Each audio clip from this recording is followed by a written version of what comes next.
मेरा इतिहास बोध 14 से पहले का है, 14 के बाद का नहीं है। जय हिंद, वंदे वंदे।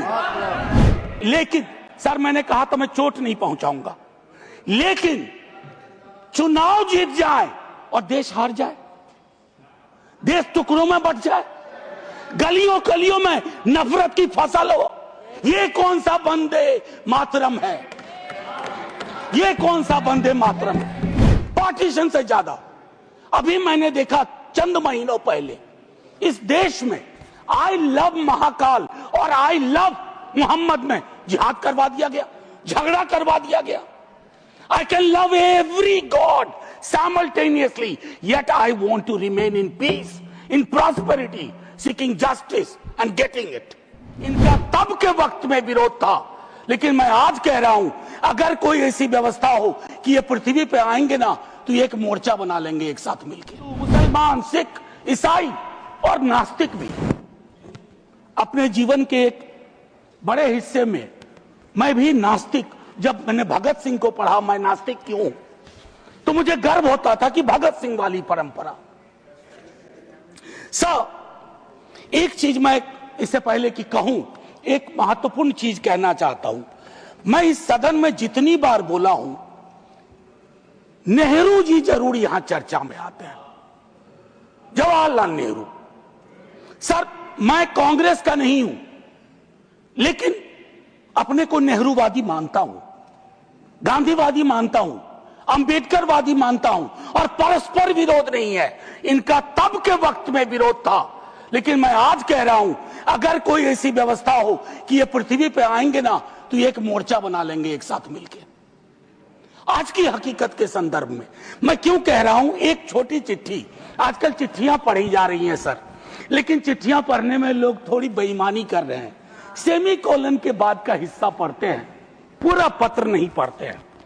अमृता शेरगिल जी जवाहरलाल नेहरू जी को लिख रही हैं, यह है नवंबर 6, 1937। सर गौर कीजिएगा, बहुत प्यारी खूबसूरत चिट्ठी है। यह चिट्ठी कहती है, उनकी किताब मिली थी आत्मकथा, यह चिट्ठी कहती है, my dear Jawahar, as a rule I dislike biographies and autobiographies, they ring false, pomposity or exhibitionism. But I think I like yours. You are able to discard your hello.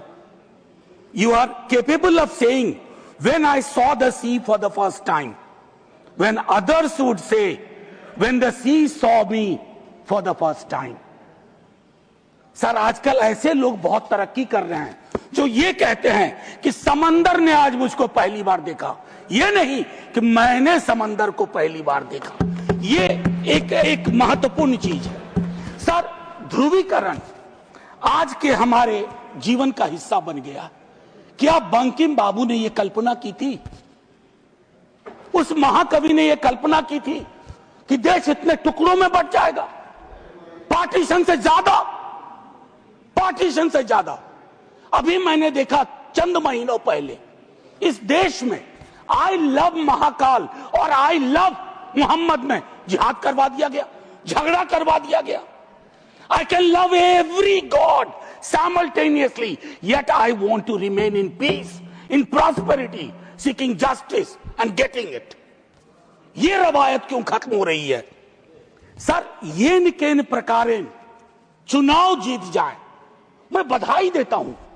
चुनाव जीतना एक कला है, हो सकता है ये इस कला में आप निष्णात हो, लेकिन सर मैंने कहा तो मैं चोट नहीं पहुंचाऊंगा, लेकिन चुनाव जीत जाए और देश हार जाए, देश टुकड़ों में बट जाए, गलियों गलियों में नफरत की फसल हो, ये कौन सा वंदे मातरम है? ये कौन सा वंदे मातरम है? मैं सिर्फ ये कहना चाहता हूं, चुनाव जीतने की कई पद्धतियां हैं, कुछ पब्लिक को पता है, कुछ अभी नहीं पता है, आने वाले दिनों में पता चल जाएगा, क्योंकि इस मुल्क में कोई सीक्रेट बहुत दिन छुपता नहीं है। लेकिन एक चीज जो सबके सामने उजागर है कि आप चुनाव के वक्त, चुनाव से पूर्व, चुनाव के दौरान आप किस प्रकार की जुबान बोल रहे हैं। सर मैं जानता हूं जब तमाम हमारे सीनियर साथी लोग, मंत्री लोग एक दिन तो पब्लिक लाइफ छोड़ के जाएंगे, मैं भी जाऊंगा छोड़ के सर, मैं भी छोड़ के जाऊंगा, लेकिन मूल्यांकन करूंगा मेरी बातों ने कितनों को चोट पहुंचाई है, कितने घर में दीवारें खड़ी कर दी, कितने गांव में तकसीम जैसे हालात कर दिए। मैं वंदे मातरम के माध्यम से कश्मीर पे बोलूंगा, शाम में मेरी ट्रोलिंग हो जाएगी, मैं नहीं बोलूं क्या? चुप हो जाऊं भय से, डर से? सर 1 मिनट का वक्त दीजिए, मैं ज्यादा वक्त, मेरे दूसरे स्पीकर हैं वो बोलेंगे, बस उसको 1 मिनट का वक्त दीजिए। मेरी बातें अधूरी रह गई हैं, लेकिन ऐसे अवसरों पर अक्सर होता है।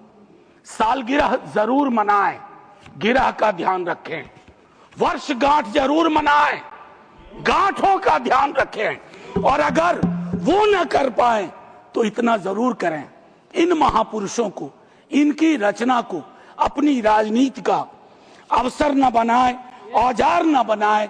और एक आखिरी टिप्पणी करूंगा, पहले भी कह चुका हूं सर, इस सदन में पक्ष विपक्ष दोनों तरफ महापुरुषों को याद करने वाले लोग हैं।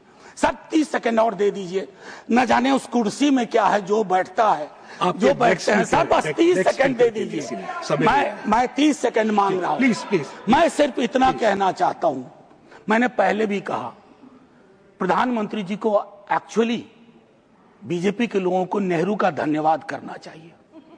वो पॉलिटिकल लाइफ जैकेट की तरह इस्तेमाल किए जाते हैं। Nehru ji political life jacket. इसलिए कल सदन में एक नेता ने कहा, मैं आज यहां दोहराता हूं, एक दिन तय करिए और तय करिए कि मुकदमा हो। आप भी जिरह करिए, हम भी जिरह करें। मैं इतिहास का छात्र हूं, दिल्ली आया था एमए हिस्ट्री करने, धारा थोड़ी बदल गई, लेकिन आज भी इतिहास को संदर्भ में देखता हूं। 1937, 1905, 1915 की बातें पढ़ूंगा तो पूरा पैराग्राफ पढ़ूंगा, सेमीकोलन के बाद नहीं पढ़ूंगा। और मेरा इतिहास बोध 14 से पहले का है, 14 के बाद का नहीं है। जय हिंद, वंदे वंदे।